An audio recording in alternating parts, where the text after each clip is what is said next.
My father was a man you didn't forget. He wasn't just a decorated veteran.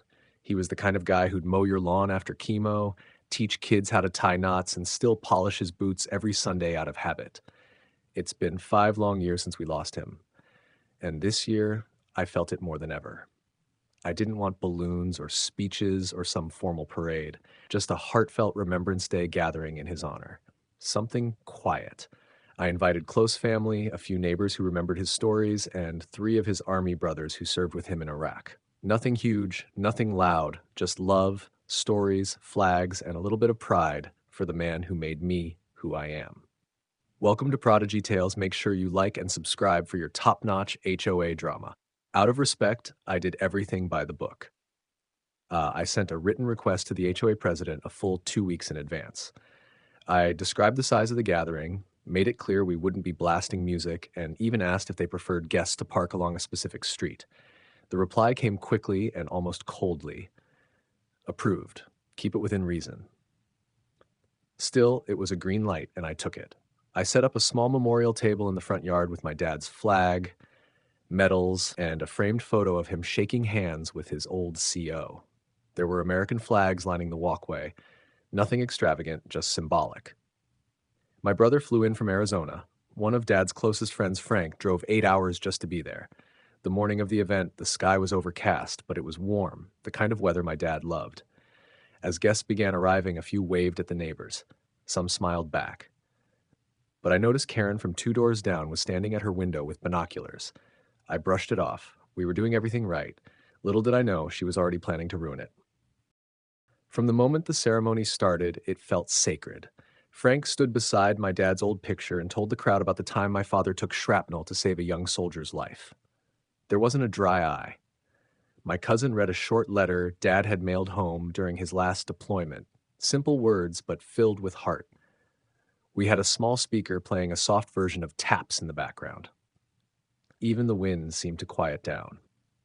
Veterans stood in salute, neighbors bowed their heads, and my mom clutched the flag like it was keeping her whole. It wasn't about drama. It wasn't loud, just the kind of peaceful send-off my dad deserved. 5 years late, but right on time for healing. Everything was going smoothly. Some people brought their own folding chairs, others stood in clusters reminiscing. The vibe was gentle and reflective. I saw smiles, tears, even laughter. A few kids from the neighborhood wandered in and asked questions about the medals. It became more than a remembrance. It became a history lesson. As things began to wind down, people started gathering their things. My uncle offered to help pack up, and a few guests began heading back to their vehicles.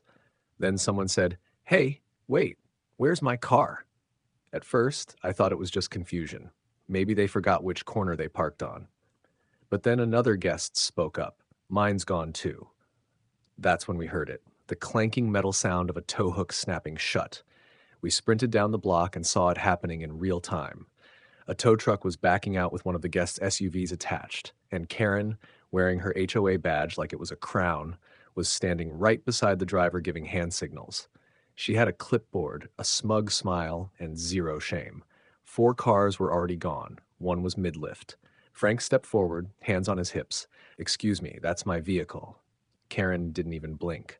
"This gathering was never approved officially, and these cars are illegally parked. We're following protocol. Don't like it? Take it up with the board." The expression on Frank's face said it all. This wasn't just some HOA parking ticket nonsense anymore. Karen was towing military veterans, some of them war heroes, like they were college kids at a frat party. Frank stepped closer to the tow truck, calm but firm. "Lady, I served 28 years in the Army. That's my vehicle you're hooking. Move it now." Karen didn't budge. Instead, she blew a sharp whistle and waved her clipboard. "This is private property, unauthorized event, unregistered guests. That's $500 per car, and your vehicle's being impounded." The other veterans were stunned. Colonel Reyes, a man with 2 Purple Hearts, looked like he was about to explode. Karen had no idea who she was dealing with. She paced in front of them like a mall cop who just found power for the first time, lecturing us about HOA bylaws, noise ordinances, and unauthorized patriotic displays. That's when I saw it. Frank calmly pulling out his phone and dialing. He didn't say much, just a name, an address, and "she's doing it again." He ended the call with 3 words that gave me chills. ETA 10 minutes. Exactly 8 minutes later, three black SUVs rolled into the neighborhood like ghosts. Tinted windows, diplomatic plates, quiet engines. Doors swung open and out stepped four serious-looking men in suits, earpieces glowing. Karen's smile vanished like fog under sunlight. One of the agents flashed a badge that silenced everyone. We need to speak with the individual responsible for directing unauthorized seizure of vehicles belonging to decorated military personnel. Karen's jaw dropped. You have no jurisdiction here, she barked. The lead agent didn't flinch. Ma'am, when you unlawfully target veterans under federal protection and use private enforcement against decorated officers, you cross into national violation territory. You are not above that. She tried to retreat behind the tow truck, but another agent stepped into her path. Frank folded his arms. Told you you'd regret it. Karen tried to talk her way out of it, but her mouth moved faster than her brain. I was following protocol. It was a disruption to the neighborhood. He didn't submit the right forms. I don't care if they're veterans. Rules are rules. That's when one of the agents stepped forward and slapped a folder into her chest. Here's what you violated: federal law, civil rights ordinances, and several county codes regarding veterans' protections. You'll be coming with us. She laughed at first, but when handcuffs came out, her face twisted into disbelief. You're arresting me? I'm on the HOA board. I am the rules. Karen turned to the crowd, begging for support. Not a soul moved. Not even her bestie from 2 doors down. In fact, Rick, the quiet guy who never got involved, started filming. As they led her away, screaming about how this will cost the neighborhood millions, one of the veterans pulled me aside. Son, that woman messed with the wrong people, and she's going to find out what real consequences look like. The aftermath was nuclear. The video of Karen screaming while being stuffed into the black SUV went viral within hours. HOA Karen arrested for towing veterans hit every social platform, racking up millions of views. Public outrage flooded the HOA. The board scrambled.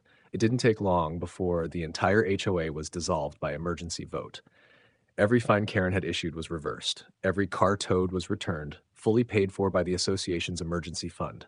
The veterans received formal apologies, and our family, we got a plaque installed in the neighborhood green space, a permanent memorial for my dad. Karen, she was hit with multiple counts and barred from any HOA leadership role for life. Her house went on the market 2 weeks later. Word is she moved across state lines to escape the shame. The end. Please like and subscribe for more HOA showdowns like this. Do you think Karen got what she deserved? Comment below.